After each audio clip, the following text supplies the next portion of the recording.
It's Amy O from Parenting the Mental Health Generation podcast. Enjoy another Real Talk, essays from real life. In Real Life.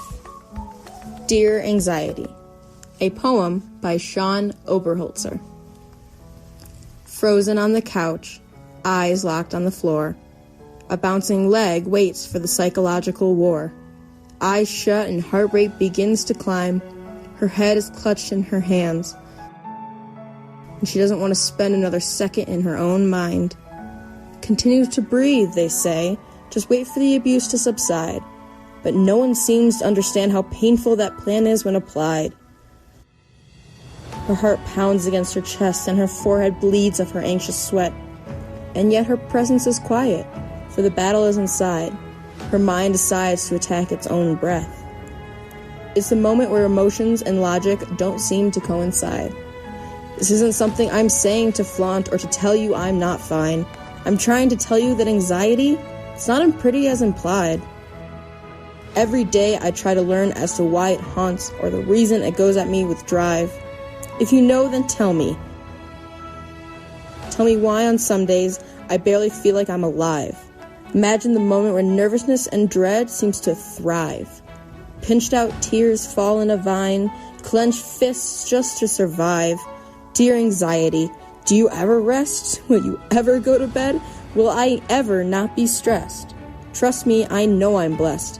Blessed with great school, blessed with great friends, and blessed with love that has no end. But I have one request, to be free of this mess, so I can finally put this matter to rest.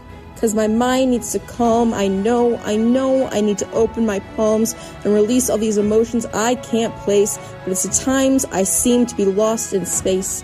So my eyes have glazed over, when my thoughts have taken over. Hands start to shake and reality begins to break. Logic and reason are long in the wake.